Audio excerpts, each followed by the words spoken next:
Hello everyone, geography 9ನೇ video ಇದು. ಹಿಂದಿನ ವಿಡಿಯೋದಿಂದ ನಾವು ಕೆಲವೊಂದು ಫ್ಯಾಕ್ಚುವಲ್ ಡೀಟೇಲ್ಸನ್ನು ನೋಡ್ತಾ ಇದ್ದೇವೆ. ಸೊ ಈ ವಿಡಿಯೋದಲ್ಲಿ ಸಹ ಕಂಟಿನ್ಯೂ ಆಗ್ತಾ ಇದೆ. ನಮ್ಮ ಸೂರ್ಯ, ಸೌರ ವ್ಯೂಹ, ಗ್ರಹಗಳ ಬಗ್ಗೆ ಪ್ರಮುಖವಾದ ಮಾಹಿತಿಯನ್ನು ನಾವು ತಿಳಿದಿಟ್ಕೋಬೇಕು. ಅದು ಎಲ್ಲ ಎಕ್ಸಾಮಿಗೂ ಇಂಪಾರ್ಟೆಂಟು. UPSCಯಲ್ಲೂ ಸಹ ಇತ್ತೀಚೆಗೆ ಫ್ಯಾಕ್ಟ್ಸ್ಗಳನ್ನು ಆವಾಗವಾಗ ಕೇಳೋದನ್ನು ಜಾಸ್ತಿ ಮಾಡಿದ್ದಾರೆ. ಓಕೆನಾ? ಈಗ ಮೊದಲು ಸೂರ್ಯನ ಮುಖ್ಯವಾದಂತಹ ವಿಷಯಗಳು, ಸೂರ್ಯನಿಗೆ ಸಂಬಂಧಪಟ್ಟಿರೋದು ಸೋಲಾರ್ ಫೆನಾಮಿನಾ ಅಂತ ಕರೀತೇವೆ. ಇಲ್ಲಿ ಮೊದಲನೇದು ಪ್ರಮುಖವಾಗಿರೋದು ಸನ್ ಸ್ಪಾಟ್ಸ್ ಅಂತ, ಸೌರ ಕಲೆಗಳು ಅಂತ ಕರೀತಾರೆ. ಈಗ ಬೇರೆ ಬೇರೆ ಸಾಧನಗಳನ್ನು ಉಪಯೋಗಿಸಿ ಸೂರ್ಯನ ಮೇಲ್ಮೈಯನ್ನು ಅಂತಂದರೆ ಸರ್ಫೇಸನ್ನು ನೋಡಿದರೆ ನಮಗೆ ಅಲ್ಲಿ ಏನು ಕಾಣಿಸುತ್ತೆ, ಕಪ್ಪು ಬಣ್ಣದ ಕಲೆ. ನೋಡಿ, ಇಲ್ಲಿ ನೋಡಿ, ಕಪ್ಪು, ಈ ಥರ ಕಪ್ಪಿದೆ, ಈ ಥರ ಕಲೆಗಳಿದೆಯಲ್ವಾ, ಅದಕ್ಕೆ ಸನ್ ಸ್ಪಾಟ್ಸ್ ಅಂತ ಕರೀತಾರೆ. ಅಂದರೆ ಸುತ್ತಮುತ್ತ ಎಲ್ಲ ಫುಲ್ಲು ಬಿಸಿ ಇದೆ, ಇಲ್ಲಿ ಮಾತ್ರ ತಂಪಿದೆ ಅಂತ ಅಲ್ಲ ಅದರ ಅರ್ಥ. ಅದು ಕರೆಕ್ಟಾಗಿ ತಿಳಿದಿರಬೇಕು. ಯಾಕಂತಂದರೆ ಫಿಲಿಮ್ಸಲ್ಲಿ ಕೆಲವೊಂದು ಸಾರಿ ಕನ್ಫ್ಯೂಸಿಂಗ್ ಸ್ಟೇಟ್ಮೆಂಟ್ ಕೊಡ್ತಾರೆ. ಇದು ತಂಪಾಗಿರೋ ಪ್ರದೇಶ ಅಲ್ಲ ಸೌರ ಕಲೆಗಳು ಅಂತಂದರೆ. ಸುತ್ತಮುತ್ತಲಿನ ಭಾಗಕ್ಕೆ ಹೋಲಿಸಿದ್ರೆ, ಸೂರ್ಯನ ಇತರ ಭಾಗಗಳಿದೆಯಲ್ವಾ, ಅದಕ್ಕೆ ಹೋಲಿಸಿದ್ರೆ ಇಲ್ಲಿ ತಾಪಮಾನ ಕಡಿಮೆ ಇರುತ್ತೆ. So they are not actually cool. So ಅದರ ಒಂದು ತಾಪಮಾನ, ಸೌರ ಕಲೆಗಳ ತಾಪಮಾನ ಅರೌಂಡ್ 4000 ಡಿಗ್ರಿ ಸೆಲ್ಸಿಯಸ್ ಇರುತ್ತೆ. ಆದರೆ ಯಾಕೆ ಈ ಥರ ಕಪ್ಪಾಗಿ ಕಾಣಿಸುತ್ತೆ ಅಂತಂದರೆ, ಸರೌಂಡಿಂಗ್ಸಲ್ಲಿ ಇರೋದು 6000 degree Celsius. So 2000 degree Celsius ಕಡಿಮೆ ಇದೆ ತಾಪಮಾನ. ಹಾಗಾಗಿ ನಮಗೆ ಅದು ಕಲೆಯ ರೀತಿ ಕಾಣಿಸುತ್ತೆ, ಸೌರ ಕಲೆಗಳು ಅಂತ ಕರೀತೇವೆ. ಮತ್ತು ಅದಾದಮೇಲೆ ಏನು ಕಾರಣ ಅಂತಂದರೆ, ಈ ಸೌರ ಕಲೆಗಳಿಗೆ ಏನು ಕಾರಣ ಅಂತಂದರೆ, ಈ ಸೂರ್ಯನ ಈ ಒಂದು ಭಾಗದಲ್ಲಿ ಮ್ಯಾಗ್ನೆಟಿಕ್ ಫೀಲ್ಡ್ ಬಹಳ ಸ್ಟ್ರಾಂಗ್ ಆಗಿರುತ್ತೆ. ಮ್ಯಾಗ್ನೆಟಿಕ್ ಫೀಲ್ಡ್ ಏನು ಮಾಡುತ್ತೆ, ಒಳಗಿರುವ ಆ ಒಂದು ಶಕ್ತಿ, ಪ್ಲಾಸ್ಮಾ ಅಂತ ಹೇಳ್ತೀವಲ್ವ, ಶಕ್ತಿ ಬರ್ತಾ ಇರೋದನ್ನು ಮೇಲಕ್ಕೆ ಬರೆದಿರೋ ಥರ ತಡೆಯುತ್ತೆ. ಸೊ ಆ ಒಂದು ಭಾಗದಲ್ಲಿ ಎಲ್ಲಿ ಆ ಒಂದು ಶಕ್ತಿ ತಡೆಯಲ್ಪಡುತ್ತೋ ಆ ಭಾಗದಲ್ಲಿ ಈ ಸನ್ ಸ್ಪಾಟ್ಸ್ಗಳನ್ನು ನಾವು ನೋಡ್ತೇವೆ. ಸ್ವಲ್ಪ ಕನ್ಸಿಡರ್ ಮಾಡಿದರೆ ಅಕ್ಕಪಕ್ಕದ ಜಾಗಕ್ಕೆ ಹೋಲಿಸಿದ್ರೆ ಬೇರೆದಕ್ಕಿಂತ ತಂಪಾಗಿರುತ್ತೆ. ಹಾಗಂತ ಆ್ಯಕ್ಚುಲಿ ಕೂಲಾಗಿರೋದಲ್ಲ, ಕನ್ಸಿಡರಿಂಗ್ ಸರ್ಫೇಸ್ ಟೆಂಪ್ರೇಚರ್ ಅಲ್ವಾ. 6000 ಡಿಗ್ರಿ ಸೆಲ್ಸಿಯಸ್ಸಿಗೆ ಹೋಲಿಸಿದ್ರೆ ಸ್ವಲ್ಪ ತಂಪು, ಆ್ಯಕ್ಚುಲಿ ಕೂಲಾಗಿರೋದಲ್ಲ ಇದು. ಇನ್ನು ಈ ಸೌರ ಕಲೆಗಳೇನಿರುತ್ತೆ, ಇದು 11 ಇಯರ್ಸ್ ಸೈಕಲ್, 11 ವರ್ಷಗಳ ಒಂದು ಚಕ್ರ ಇರುತ್ತೆ. ಯಾವಾಗಲೂ ಒಂದೇ ಥರ ಇರೋದಿಲ್ಲ. ಈ ಸೂರ್ಯನ ಮೇಲೆ ಈ ಕಲೆಗಳ ಸಂಖ್ಯೆ ಒಂದೇ ರೀತಿ ಇರೋದಿಲ್ಲ. ಸಂಖ್ಯೆ ಹೆಚ್ಚಾಗುತ್ತೆ, ಕಡಿಮೆ ಆಗುತ್ತೆ. ಇದರಲ್ಲೂ ಒಂದು ಸೈಕಲ್ ಇದೆ. ಆ ಸೈಕಲ್ ಮುಗಿಲಿಕ್ಕೆ 11 ವರ್ಷಗಳು ಬೇಕು. ಇದಕ್ಕೆ ಸನ್ ಸ್ಪಾಟ್ ಅಂತ ಕರೀತೇವೆ, ನೆನಪಿರಬೇಕು. ಇದಾದಮೇಲೆ ಸೋಲಾರ್ ವಿಂಡ್, ಸೌರ ಮಾರುತಗಳಂತ ಹೇಳ್ತೀವಲ್ವ. ಸೂರ್ಯನ ಹೊರಗಿನ ಪದರ, ಕರೋನಾ ಅಂತ ನಿನ್ನೆ ನಾವು ನೋಡಿದ್ದೀವಿ. ಆ ಕರೋನಾದಿಂದ ಬರುವಂತಹ ಚಾರ್ಜ್ಡ್ ಪಾರ್ಟಿಕಲ್ಸ್ ಅಂದರೆ electrons, proton, alpha particles blast out from the ಕರೋನಾದಿಂದ ಬರೋದು. ಸುಮಾರು ಸೆಕೆಂಡಿಗೆ 900 ಕಿಲೋಮೀಟರ್ ವೇಗದಲ್ಲಿ ಬರ್ತಾ ಇರುತ್ತೆ. ಸೊ ಈ ರೀತಿ ಬರೋದಕ್ಕೆ ಸೌರ ಮಾರುತ ಅಂತ ಕರಿತೇವೆ. ಚಾರ್ಜ್ಡ್ ಪಾರ್ಟಿಕಲ್ ಈ ಥರ ಹೊರಗಡೆ ರಭಸವಾಗಿ ಎಲ್ಲ ಕಡೆ ಬರ್ತಾ ಇರುತ್ತೆ. ಬಂದು ಎಲ್ಲಿ ಹೋಗುತ್ತೆ ಇದು? It spreads in all direction. ಕೆಳಗಡೆ ಇದೆ ನೋಡಿ, ಎಲ್ಲ ಡೈರೆಕ್ಷನ್ನಲ್ಲೂ ಇದು ಸ್ಪ್ರೆಡ್ ಆಗುತ್ತೆ, ಎಲ್ಲ ದಿಕ್ಕಿಗೂ ಹರಡುತ್ತೆ. ಇದರಿಂದ ಒಂದು ಹೀಲಿಯೋಸ್ಪಿಯರ್ ಅಂತ ಕರೀತಾರೆ. ಮುಂದೆ ನೋಡಿ, ಹೀಲಿಯೋಸ್ಪಿಯರ್ ಅಂತಂದರೆ ಎಲ್ಲ ದಿಕ್ಕಿಗೂ ಹರಡಿದಾಗ ಅದು ಎಷ್ಟು ದೂರ ಹೋಗುತ್ತೆ ಅಂತಂದರೆ, ಪ್ಲೂಟೋ ಗ್ರಹವನ್ನು ದಾಟಿ ಅದಕ್ಕಿಂತ ಮುಂದೆ ಹೋಗಿ, ಒಂದು 3 ಪಟ್ಟು ಮುಂದೆ ಹೋಗಿ ಇಡೀ ಸೌರಮಂಡಲದ ಸುತ್ತ ಒಂದು ರಕ್ಷಣಾತ್ಮಕವಾದಂಥ ಬಬಲ್, ಗುಳ್ಳೆ ರೀತಿ ಸೃಷ್ಟಿ ಮಾಡುತ್ತೆ ಅದು. ಅದಕ್ಕೆ ಆ ದೈತ್ಯವಾದಂಥ ಬಬಲನ್ನು ಹೇಲಿಯೋಸ್ಪಿಯರ್ ಅಂತ ವಿಜ್ಞಾನಿಗಳು ಕರೀತಾರೆ. ಹೀಲಿಯೋಸ್ಪಿಯರ್ ಅಂತಂದರೆ ಯಾವುದಕ್ಕೆ ಸಂಬಂಧಪಟ್ಟಿರೋದು? ಸೋಲಾರ್ ವಿಂಡಿಗೆ ಸಂಬಂಧಪಟ್ಟಿರೋದು, ಗೊತ್ತಿರಬೇಕು. ಚಾರ್ಜ್ಡ್ ಪಾರ್ಟಿಕಲ್ಸ್ ಎಲ್ಲ ದಿಕ್ಕಿನಲ್ಲೂ ಸಾಗ್ತಾ ಇರುತ್ತೆ. ಅದು ಮುಂದೆ ಹೊರಟು ಮುಂದೆ ಹೋಗಿ ಪ್ಲೂಟೋ ಗ್ರಹವನ್ನು ದಾಟಿ ಅದಕ್ಕಿಂತ 3 ಪಟ್ಟು ದೂರದವರೆಗೆ ಹೋಗಿ ಇಡೀ ಸೌರಮಂಡಲವನ್ನು ರಕ್ಷಿಸೋ ಥರ ಒಂದು ಬಬಲ್ ರೀತಿ ಲೇಯರನ್ನು ಕ್ರಿಯೇಟ್ ಮಾಡುತ್ತೆ. ಆ ಒಟ್ಟಾರೆ ಈ ವ್ಯವಸ್ಥೆಗೆ ಹೀಲಿಯೋಸ್ಪಿಯರ್ ಅಂತ ಹೇಳ್ಬೋದು. ಈ ಸೌರ ಮಾರುತಗಳು ಇದರಿಂದ ಭೂಮಿ ಮೇಲೆ ಯಾವ ಪರಿಣಾಮ ಉಂಟಾಗುತ್ತೆ ಅನ್ನೋದು ಬಹಳ ಇಂಪಾರ್ಟೆಂಟ್. ಭೂಮಿಯ ಬಗ್ಗೆ ನಾವು ತಿಳ್ಕೊಳ್ಬೇಕಾದ್ರೆ ಭೂಮಿಯ ಒಳಗಡೆ ಏನಿದೆ, ಲಿಕ್ವಿಡ್ ಔಟರ್ ಕೋರ್ ಇದೆ, ಸಾಲಿಡ್ ಇನ್ನರ್ ಕೋರ್ ಇದೆ ಅಂತೆಲ್ಲ ಮಾತಾಡಿದ್ದೀವಿ. ಅದರಿಂದಾಗಿ ಭೂಮಿಗೆ ಒಂಥರ ಡೈನಮೋ ಎಫೆಕ್ಟ್ ಕ್ರಿಯೇಟ್ ಆಗುತ್ತೆ ಅಲ್ವಾ. ಭೂಮಿಗೆ ಒಂದು ಕಾಂತಕ್ಷೇತ್ರ ಸೃಷ್ಟಿಯಾಗುತ್ತೆ, ಮ್ಯಾಗ್ನೆಟಿಕ್ ಫೀಲ್ಡ್ ಕ್ರಿಯೇಟ್ ಆಗುತ್ತೆ ಅಂತ ಅವಾಗ ಹೇಳ್ಕೊಂಡಿದ್ದೇವೆ, ಮಾತಾಡಿದ್ದೇವೆ. ಮ್ಯಾಗ್ನೆಟೋಸ್ಪಿಯರ್ ಅಂತ ಸಹ ಕರೀತೇವೆ. ಆ ಮ್ಯಾಗ್ನೆಟೋಸ್ಪಿಯರ್ ಏನು ಮಾಡ್ತಾ ಇದೆ, ಈ ಸೂರ್ಯನಿಂದ ಬರುವಂತಹ ಈ ಒಂದು ಸೋಲಾರ್ ವಿಂಡ್ಸಿಂದ ನಮ್ಮನ್ನು ರಕ್ಷಿಸ್ತಾ ಇದೆ. ಈ ಮ್ಯಾಗ್ನೆಟಿಕ್ ಫೀಲ್ಡ್ ಇರೋದ್ರಿಂದಾನೇ ನಮಗೆ ಒಂದು ರಕ್ಷಣೆ ಸಿಕ್ಕಿರೋದು. ಸೊ ಈ ರೀತಿ ಪ್ರೊಟೆಕ್ಷನ್ ಆಗ್ತಾ ಇರೋ ಸಂದರ್ಭದಲ್ಲೇ 2 ಪ್ರಮುಖವಾದ ಘಟನೆ ಅರೋರಾಸ್ ಅಂತ ಕರೀತೇವೆ. ನಾರ್ದರ್ನ್ ಲೈಟ್ಸ್ ಮತ್ತು ಸದರ್ನ್ ಲೈಟ್ಸ್, ಭೂಮಿಯ 2 ಧ್ರುವಗಳಲ್ಲಿ ಪೋಲಾರ್ನಲ್ಲಿ ಆಗೋದು. ಸೋಲಾರ್ ಏನಿರುತ್ತೆ, ಈ ಸೌರ ಕಣಗಳು ಪಾರ್ಟಿಕಲ್ಸ್ ಬಂದು ಉತ್ತರ ಮತ್ತು ದಕ್ಷಿಣ ಧ್ರುವಗಳ ವಾತಾವರಣಕ್ಕೆ ಡಿಕ್ಕಿ ಹೊಡೆಯುತ್ತೆ. ಅಲ್ಲೇನಾಗುತ್ತೆ, ಆ 2 ಡಿಕ್ಕಿ ಹೊಡೆದಾಗ ಒಂದು ಲೈಟ್, ಹಸಿರು ಕೆಂಪು ಬಣ್ಣದ ಬೆಳಕಿನ ಒಂದು ಡ್ಯಾನ್ಸ್ ಅಂತ ಹೇಳ್ಬೋದು, ಅರೋರಾ, ಆ ರೀತಿಯಾಗಿ ಅಲ್ಲಿ ಕ್ರಿಯೇಟ್ ಆಗುತ್ತೆ. ಉತ್ತರ ಧ್ರುವದಲ್ಲಿ ಅರೋರಾ ಬೋರಿಯಾಲಿಸ್ ಅಂತ ಕರೀತಾರೆ, ನಾರ್ದರ್ನ್ ಲೈಟ್ಸು. ದಕ್ಷಿಣ ಧ್ರುವ ಅದಕ್ಕೆ ಅರೋರಾ ಆಸ್ಟ್ರಾಲಿಸ್ ಅಂತ ಸಹ ಹೇಳ್ತಾರೆ. ಅರೋರಾ ಆಸ್ಟ್ರಾಲಿಸ್ ನೆನ್ಪಿಟ್ಕೊಳ್ಳೋದು ಹೇಗೆ, ದಕ್ಷಿಣ ಧ್ರುವದಲ್ಲಿ ಆಸ್ಟ್ರೇಲಿಯಾ ಇದೆ, ಹಾಗಾಗಿ ಅರೋರಾ ಆಸ್ಟ್ರಾಲಿಸ್ ಅಲ್ಲಿ ದಕ್ಷಿಣ ಧ್ರುವದಲ್ಲಿ ಬರುತ್ತೆ ಅಂತ ನಾವು ಇಮ್ಯಾಜಿನ್ ಮಾಡ್ಕೋಬಹುದು, ಕಲ್ಪನೆ ಮಾಡ್ಕೋಬಹುದು. ಮತ್ತು ಈ ಒಂದು ಸೋಲಾರ್ ವಿಂಡ್ಸಿಂದ ಟೆಕ್ನಾಲಜಿಗೆ, ತಂತ್ರಜ್ಞಾನಕ್ಕೆ ಬಹಳ ಒಂದು ಎಫೆಕ್ಟ್ ಆಗುತ್ತೆ. ತುಂಬ ಸ್ಟ್ರಾಂಗ್ ಆಗಿರೋ ಸೋಲಾರ್ ವಿಂಡ್ಸ್ ಬಂತು ಅಂತಾದರೆ ಸ್ಯಾಟಲೈಟ್ಸ್ಗಳು, ಉಪಗ್ರಹ, ನಮ್ಮದು GPS ಮತ್ತು ರೇಡಿಯೋ ಸಂಪರ್ಕ ಇದೆಲ್ಲ ಕಡಿತ ಆಗಬಹುದು. ಭೂಮಿ ಮೇಲಿರೋ ಪವರ್ ಗ್ರಿಡ್ಸಿಗೂ ಸಹ ಹಾನಿ ಆಗಬಹುದು. ಸೊ ಈ ರೀತಿ ಸೋಲಾರ್ ವಿಂಡ್ಸಿನ ಎಫೆಕ್ಟ್ ನಾವು ನೋಡ್ಬೋದು. ಸ್ಟ್ರಾಂಗ್ ಆಗಿರುವಂತಹ ಸೋಲಾರ್ ಸ್ಟಾರ್ಮ್ಗಳು ಬಂದರೆ ಟೆಕ್ನಾಲಜಿ ಏನಾದರೂ ಡಿಸ್ರಪ್ಟ್ ಮಾಡುತ್ತೆ. ಇನ್ನೊಂದು ಸೋಲಾರ್ ಫ್ಲ್ಯಾರ್ಸ್, ಸೌರ ಜ್ವಾಲೆಗಳು ಅಂತ ಕರೀತಾರೆ. ಸೂರ್ಯನ ಮೇಲ್ಮೈಯಲ್ಲಿ, ಸರ್ಫೇಸ್ ಮೇಲೆ ಸಡನ್ನಾಗಿ ಒಂದು ಶಕ್ತಿಶಾಲಿ ಸ್ಫೋಟ ಆಗುತ್ತೆ. ಅಂತಂದರೆ sudden intense and powerful explosions on the sun surface ಅಂತ ಇದೆ ನೋಡಿ. ಇಂಟೆನ್ಸ್ ಆಗಿರುತ್ತೆ, ಪವರ್ಫುಲ್ ಆಗಿರುತ್ತೆ. ಯಾಕೆ ಹೀಗಾಗುತ್ತೆ ಅಂತಂದರೆ, ಮುಖ್ಯವಾಗಿ ಈ ಸೂರ್ಯನಿಂದ ಬರುವಂತಹ ಒಂದು field lines, magnetic field lines, ಕಾಂತೀಯ ರೇಖೆಗಳು ಅಂತ ಹೇಳ್ಬೋದು. ಸೊ ಆ ಮ್ಯಾಗ್ನೆಟಿಕ್ ಫೀಲ್ಡ್ ಲೈನ್ಸು ಪರಸ್ಪರ ಸಿಕ್ಕಾಕೊಂಡು ಒಂದು ಟ್ಯಾಂಗಲ್ ಆಗೋದು ಅಂತಲೇ ಪರಸ್ಪರ ಸಿಕ್ಕಾಕೊಳ್ಳೋದು, ಟ್ಯಾಂಗಲ್ ಆಗುತ್ತೆ ಮತ್ತು ಮುರಿದು ಮತ್ತೆ ಜೋಡಣೆ ಆಗುತ್ತೆ. ಮ್ಯಾಗ್ನೆಟಿಕ್ ರೀಕನೆಕ್ಷನ್ ಅಂತ ಕರೀತಾರೆ. ಸೊ ಮ್ಯಾಗ್ನೆಟಿಕ್ ರೀಕನೆಕ್ಷನಿಂದಾಗಿ ಸಡನ್ನಾಗಿ ಒಂದೇ ಸಾರಿ ಶಕ್ತಿ ಬಿಡುಗಡೆ ಆಗುತ್ತೆ. ತಾಪಮಾನ 1 ರಿಂದ 2 ಕೋಟಿ ಡಿಗ್ರಿ ಸೆಲ್ಸಿಯಸ್ ತನಕ ತಲುಪುತ್ತೆ. ಆ ಲೆವೆಲ್ಗೆ ಒಂದೇ ಸಾರಿ ಎನರ್ಜಿ ರಿಲೀಸ್ ಆಗುತ್ತೆ. Sudden intense and powerful explosion, ಇದು ಸ್ಫೋಟ ಆಗೋದು. ಅದಕ್ಕೆ ಸೌರ ಜ್ವಾಲೆಗಳು, ಸೋಲಾರ್ ಫ್ಲ್ಯಾರ್ಸ್ ಅಂತ ಕರೀತಾರೆ. ಇದಾದಮೇಲೆ ಸೋಲಾರ್ ಪ್ರಾಮಿನೆನ್ಸ್ ಅಂತಂದರೆ ಇಲ್ಲಿ ನೋಡಿ, ಒಂದು ಲೂಪ್ ಥರ ಅಥವಾ ಏನು ಒಂದು ರೀತಿಯಾದ ಉಂಗುರಾಕಾರ ಅಂತ ಹೇಳ್ಬೋದು, ಕಮಾನಿನ ರೀತಿ ಇದೆಯಲ್ವಾ ಇಲ್ಲಿ ನೋಡಿ, ಈ ರೀತಿ ಕಾಣಿಸ್ತಾ ಇದೆ.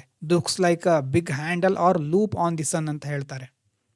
ಇದು ಸೋಲಾರ್ ಪ್ರಾಮಿನೆನ್ಸ್. ಇದು ಅಂದರೆ ಇಲ್ಲಿ ಏನಾಗ್ತಾ ಇದೆ, ಅನಿಲಗಳು, huge bright arc or loop of hot gas ಏನಾಗ್ತಾ ಇದೆ, extending from the sun surface into space. ಸೂರ್ಯನ ಮೇಲ್ಮೈನಿಂದ ಅನಿಲಗಳು ವಿಸ್ತಾರ ಆಗ್ತಾ ಇದೆ, ಎಕ್ಸ್ಟೆಂಡ್ ಆಗ್ತಾ ಇದೆ.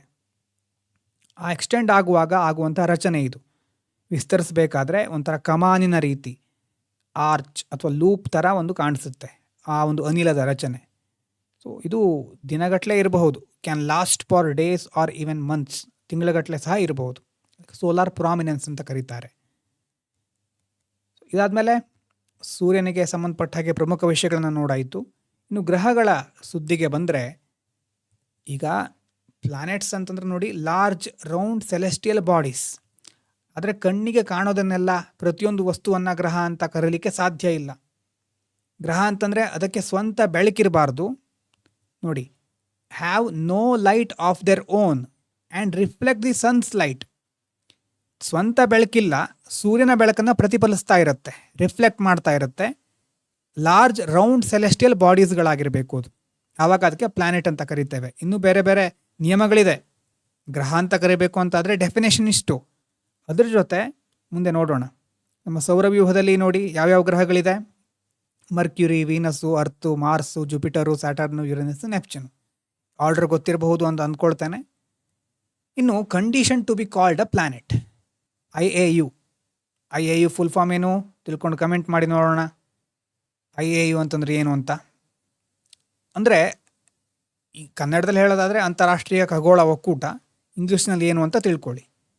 ಸೊ IAU ಪ್ರಕಾರ ಒಂದು ಕಾಯ, ಅದು ಯಾವುದಾದ್ರೂ ಒಂದು ಸೆಲೆಸ್ಟಿಯಲ್ ಬಾಡಿಯನ್ನು ಗ್ರಹ ಅಂತ ಕರಿಬೇಕು ಅಂತಾದರೆ 3 ನಿಯಮಗಳಿದೆ. 3 ನಿಯಮ. ಮೊದಲನೇದು ನೋಡಿ, it must orbit a star. ನಮ್ಮ ಸೋಲಾರ್ ಸಿಸ್ಟಮ್ನಲ್ಲಿ ಸನ್ ಅಂತ ಇದೆ ಅಲ್ವಾ, ಸೂರ್ಯ ಇದ್ದಾನೆ. ಒಂದು ಆಕಾಶಕಾಯವನ್ನು ಗ್ರಹ ಅಂತ ಕರಿಬೇಕು ಅಂತಾದರೆ 3 ನಿಯಮ ಇದೆ. ಮೊದಲನೇದು ನೋಡಿ ಇಲ್ಲಿ, ಅದು ಒಂದು ನಕ್ಷತ್ರದ ಸುತ್ತ ಸುತ್ತಾ ಇರಬೇಕು, ಕಡ್ಡಾಯವಾಗಿ ಸುತ್ತಾ ಇರಬೇಕು. It must orbit a star, ನಮ್ಮಲ್ಲಿ ಸೂರ್ಯನ ಸುತ್ತ ಸುತ್ತಾ ಇರಬೇಕು. ಎರಡನೇದು, it must be massive enough for its own gravity to make it round nearly spherical ಅಂತ. ಅಂದರೆ ಅದಕ್ಕೆ ಗುರುತ್ವಾಕರ್ಷಣ ಶಕ್ತಿ ಎಷ್ಟಿರಬೇಕು ಅಂತಂದರೆ, ಆ ಗುರುತ್ವಾಕರ್ಷಣ ಶಕ್ತಿಯಿಂದ ಅದು ಒಂದು ಸ್ಪಿಯರ್ ಅಥವಾ ರೌಂಡ್ ಶೇಪಿಗೆ ಬಂದಿರಬೇಕು. ಅಟ್ಲೀಸ್ಟ್ ನಿಯರ್ಲಿ ಸ್ಪೆರಿಕಲ್ ಅಂತ ಹೇಳ್ಬೋದು. ಭೂಮಿಯ ಶೇಪನ್ನು ಜಿಯಾಯ್ಡ್ ಅಥವಾ ಒಬ್ಲೇಟ್ ಸ್ಪಿರಾಯ್ಡ್ ಅಂತ ಕರೀತೇವೆ. ಸೊ ಆ ರೀತಿಯಾದಂಥ ಶೇಪನ್ನು ಅಥವಾ ಗ್ರಹಗಳು ಸ್ಪೆರಿಕಲ್ ಶೇಪನ್ನು ಹೊಂದಿರಬೇಕು ಅಂತ ಹೇಳ್ತಾರೆ, ಮ್ಯಾಸಿವ್ ಆಗಿರಬೇಕು. ಅದರ ಜೊತೆ ಇನ್ನೊಂದಿದೆ ನೋಡಿ, it must have cleared its orbital path. ಕಕ್ಷೆಯನ್ನು ಸ್ವಚ್ಛಗೊಳಿಸಿರಬೇಕು. ಅಂದರೆ no other objects of comparable size should share its orbit. ಅದು ಏನು ಸುತ್ತಾ ಇರುತ್ತೆ, ಈಗ ಒಂದು ಗ್ರಹ ಸೂರ್ಯನ ಸುತ್ತಾ ಇರಬೇಕಾದ್ರೆ ಅದು ಸುತ್ತುವಂಥ ಒಂದು ಪಥ, ಕಕ್ಷೆ ಅಂತ ಹೇಳ್ತೀವಲ್ವಾ, ಆರ್ಬಿಟ್, ಆ ಪಾತ್ನಲ್ಲಿ ಬೇರೆ ಯಾವುದೇ ಒಂದು ದೊಡ್ಡ ಆಕಾಶಕಾಯ ಅಥವಾ ಕಲ್ಲು ಅಲ್ವಾ, ಆ ಥರ ಇರಬಾರ್ದು ಅಂತ. No other object of comparable size should share its orbit. ತನ್ನ ಆರ್ಬಿಟನ್ನು ಬೇರೆ ಕಾಯಗಳ ಜೊತೆ ಶೇರ್ ಮಾಡ್ಕೋಬಾರ್ದು. ಮೊದಲನೇದು, ನಕ್ಷತ್ರದ ಸುತ್ತ ಕಡ್ಡಾಯವಾಗಿ ಸುತ್ತಾ ಇರಬೇಕು, ಮತ್ತು ಗ್ರಾವಿಟಿ ಜಾಸ್ತಿ ಇರಬೇಕು, ನಿಯರ್ಲಿ ಸ್ಪೆರಿಕಲ್ ಆಗಿರಬೇಕು. ಮೂರನೇದು, ಅದರ ಒಂದು ಪಾತ್ನಲ್ಲಿ ಬೇರೆ ಆಬ್ಜೆಕ್ಟ್ಸ್ಗಳು ಅಥವಾ ದೊಡ್ಡ ಸೈಜಿನ ಆಬ್ಜೆಕ್ಟ್ಗಳು, ಕಂಪ್ಯಾರಬಲ್ ಸೈಜ್ ಇರೋ ಆಬ್ಜೆಕ್ಟ್ಗಳು ಆ ಪಾತನ್ನು ಶೇರ್ ಮಾಡ್ಕೋಬಾರ್ದು. ನೀವು ಕೇಳಿರ್ತೀರಿ ಅಲ್ವಾ, ಪ್ಲೂಟೋ ಅಲ್ವಾ, why Pluto is not a planet ಅಂತ ನೀವು ಕೇಳಿರಬಹುದು. ಮೊದಲು ಪ್ಲೂಟೋವನ್ನು ಒಂದು ಗ್ರಹ ಅಲ್ಲ, ಅದೊಂದು ಕುಬ್ಜ ಗ್ರಹ ಅಂತ ಹೇಳ್ತಾರೆ. ಯಾಕೆ? ರೀಸನ್ ಏನು? 3 ಕಂಡೀಷನ್ ಇದೆಯಲ್ವಾ, 3 ಕಂಡೀಷನ್ನಲ್ಲಿ ಪ್ಲೂಟೋ 3ನೇ ಕಂಡೀಷನನ್ನು ಸ್ಯಾಟಿಸ್ಫೈ ಮಾಡೋದಿಲ್ಲ. Pluto does not clear it's orbital path.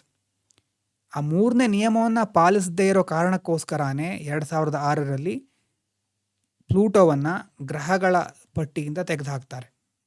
ಅಂದರೆ ಅದರ ಒಂದು ಪಥ, ಹಾದಿಯಲ್ಲಿ ಸ್ವಚ್ಛ ಇಲ್ಲ ಹಾದಿ, ಅಂದರೆ ಬೇರೆ ಬೇರೆ ಎಕ್ಸ್ಟ್ರಾ ಇದೆ. ಹಾಗಾಗಿ ಇದನ್ನು ಕುಬ್ಜ ಗ್ರಹ ಅಂತ ಕರೀತಾರೆ, ಡ್ವಾರ್ಫ್ ಪ್ಲಾನೆಟ್ ಅಂತ ಕರೀತಾರೆ. ರೀಕ್ಲಾಸಿಫೈ ಮಾಡ್ತಾರೆ. ಯಾವುದೋ ಒಂದು ವಿಡಿಯೋದಲ್ಲಿ ಹೇಳ್ತಾ ಇದ್ರು ಅಲ್ವಾ, ಭೂಮಿ ಮೇಲಿರೋ ಯಾವುದೋ ವಿಜ್ಞಾನಿಗಳು ಯಾವುದೋ ಎಲ್ಲೆಲ್ಲೋ ಇರೋರು ಅದು ಕುಬ್ಜ ಗ್ರಹ ಅಂದ ಮಾತ್ರಕ್ಕೆ ಪ್ಲೂಟೋ ಸೂರ್ಯನ ಸುತ್ತೋದನ್ನು ಬಿಡೋದಿಲ್ಲ. ಆ ರೀತಿ ನೀವು ಕೇಳಿರಬಹುದು ಅಲ್ವಾ. ಅದು ಎಥಿಕ್ಸು ಮತ್ತು ಬೇರೆ ಕಡೆ ನಾವು ಯೂಸ್ ಮಾಡ್ಕೋಬಹುದು. ಸೊ ಮುಂದೆಲ್ಲರೂ ನೋಡೋಣ ಅದ್ರ ಬಗ್ಗೆ ಅಲ್ವಾ. ಭೂಮಿ ಮೇಲೆ ನಾವೇನೋ ಅದು ಗ್ರಹನೇ ಅಲ್ಲ, ಅದೊಂದು ಕುಬ್ಜ ಗ್ರಹ ಅಂತ ನಾವು ಹೇಳಿದ ಮಾತ್ರಕ್ಕೆ, ಅಂದರೆ ಅದು ನಮ್ಮ ಒಂದು ಕಂಡೀಷನ್ಗೆ ಸ್ಯಾಟಿಸ್ಫೈ ಆಗಿಲ್ಲ ಅಷ್ಟೇ ಅಲ್ವಾ. ಅಂಥ ಎಷ್ಟು ಆಕಾಶಕಾಯಗಳು ಇರಬಹುದು, ನಮಗೆ ಬೇಕಾಗಿರೋ ರೀತಿ ನಾವು ಡಿಫೈನ್ ಮಾಡ್ತಾ ಇರ್ತೇವೆ. ಸೊ ನಮ್ಮ ಡೆಫಿನೇಷನ್ ಪ್ರಕಾರ ಅದು ಡ್ವಾರ್ಫ್ ಪ್ಲಾನೆಟ್. ಇನ್ನು ಗ್ರಹಗಳ ಚಲನೆಗೆ ಸಂಬಂಧಪಟ್ಟ ಹಾಗೆ ಡೈರೆಕ್ಷನ್ ಆಫ್ ಮೋಷನ್ ನೋಡಿ, ರೆವಲ್ಯೂಷನ್, ಇನ್ನೊಂದೇನಿದೆ ರೊಟೇಷನ್ ಅಲ್ವಾ, ಭ್ರಮಣೆ, ಪರಿಭ್ರಮಣೆ ಅಂತೆಲ್ಲ ನೀವು ಕೇಳಿರಬಹುದು. ರೊಟೇಷನ್ ಅಂತಂದರೆ ಏನು, ರೆವಲ್ಯೂಷನ್ ಅಂತಂದರೆ ಏನು ಅಂತ. ರೊಟೇಷನ್ನು ಈ ಕಡೆ ಇರೋದು, ರೈಟಲ್ಲಿರೋದು ರೆವಲ್ಯೂಷನ್ ಅಂತ ಕೇಳಿರ್ಬೋದು. ಅರೌಂಡ್ ದಿ ಸನ್, ಸೂರ್ಯನ ಸುತ್ತಾ ಇದ್ದರೆ ಅದು ರೆವಲ್ಯೂಷನ್.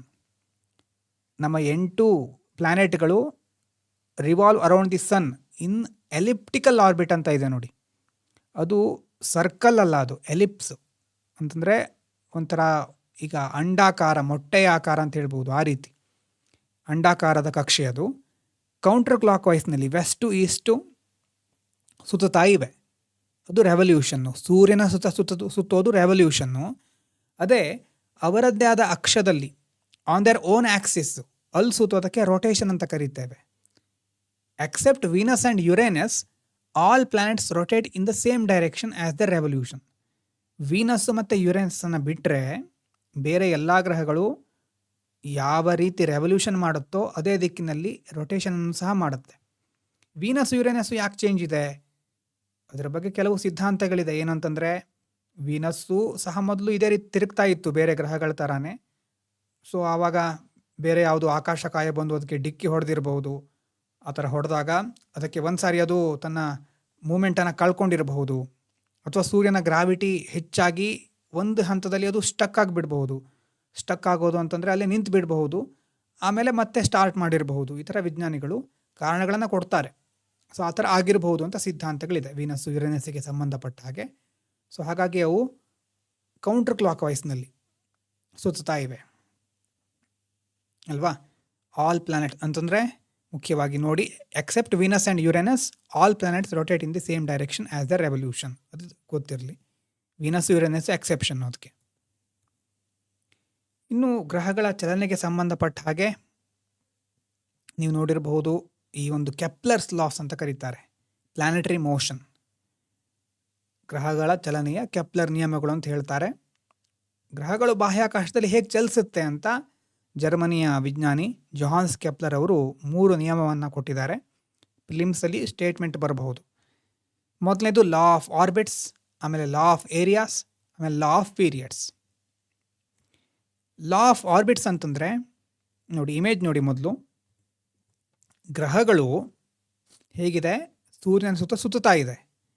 ಅವು ಕಂಪ್ಲೀಟ್ ಪರ್ಫೆಕ್ಟ್ ಸರ್ಕಲ್ನಲ್ಲಿ ಸುತ್ತೋದಿಲ್ಲ. ಓವಲ್ ಶೇಪ್, ಮೊಟ್ಟೆಯ ಆಕಾರ ಅಥವಾ ದೀರ್ಘವೃತ್ತ ಅಂತ ಕರೀತಾರೆ.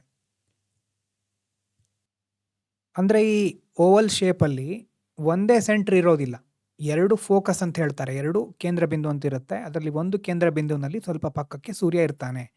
ಸೊ ಮೇನು ಥೀಮ್ ಏನು ಇಲ್ಲಿ, planets move around the sun in elliptical ಅಥವಾ oval shaped orbits, not in perfect circle. Perfect ಸರ್ಕಲಲ್ಲಿ ಮೂವ್ ಆಗ್ತಾ ಇಲ್ಲ. Sun is located at one focus of the ellipse. ಒಂದು ಫೋಕಸಲ್ಲಿ ಸೂರ್ಯ ಇಲ್ಲೇ ಪಕ್ಕದಲ್ಲಿ ಇದ್ದಾನೆ. ಸೊ ಈ ರೀತಿ ಹೇಳ್ತಾರೆ. ಲಾ ಆಫ್ ಆರ್ಬಿಟ್, ಆರ್ಬಿಟ್ನ ಬಗ್ಗೆ. ಆರ್ಬಿಟ್ ಅಂತಂದ್ರೆ ಏನು, ಕಕ್ಷೆ.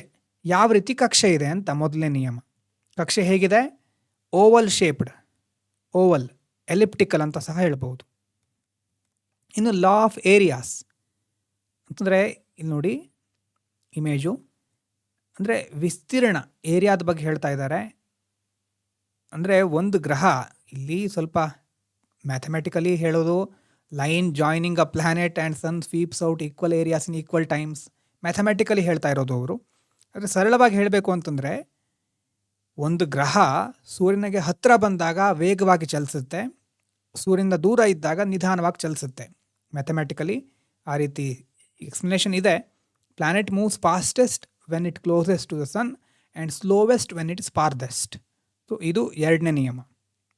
ಇದನ್ನು ಡೀಟೇಲಾಗಿ ಮತ್ತೆ ಇಲ್ಲಿ ಎಕ್ಸ್ಪ್ಲನೇಷನ್ ಬೇಕಾಗಿಲ್ಲ ಅಂದ್ಕೊಂಡಿದ್ದೇನೆ. ನಿಯಮಗಳು ಮತ್ತು ಅದು ಏನು ಹೇಳುತ್ತೆ ಅನ್ನೋದು ಗೊತ್ತಾಗಬೇಕು ನಮಗೆ. ಮ್ಯಾಥಮೆಟಿಕಲಿ ನೋಡೋದಾದರೆ ತುಂಬ ಹೊತ್ತು ಬೇಕಾಗುತ್ತೆ. ಸೊ 2ನೇ ನಿಯಮ ಲಾ ಆಫ್ ಏರಿಯಾಸು, ಅಂದರೆ ಸೂರ್ಯನಿಗೆ ಹತ್ತಿರ ಇದ್ದಾಗ ಫಾಸ್ಟಾಗಿರುತ್ತೆ, ದೂರ ಹೋದರೆ ಸ್ಲೋ ಆಗಿರುತ್ತೆ ಮೂಮೆಂಟು, ಅಥವಾ ಒಂದು ಸ್ಪೀಡ್ ಅಂತ ಹೇಳ್ಬೋದು. ವೇಗವಾಗಿರುತ್ತೆ ಹತ್ತಿರ ಬಂದಾಗ, ದೂರ ಹೋದರೆ ಸ್ಲೋ ಆಗಿರುತ್ತೆ. ಅದು ಕನೆಕ್ಷನ್ ಪಾಯಿಂಟ್, ಅದು ನೆನಪಿರಲಿ. ಇದಾದಮೇಲೆ ಲಾ ಆಫ್ ಪೀರಿಯಡ್ಸ್ ಅಂತಂದರೆ ಅವಧಿ, ಒಂದು ಪೀರಿಯಡ್, ಟೈಮ್ ಪೀರಿಯಡ್ ಅಂತ ಹೇಳ್ತೀವಲ್ವಾ.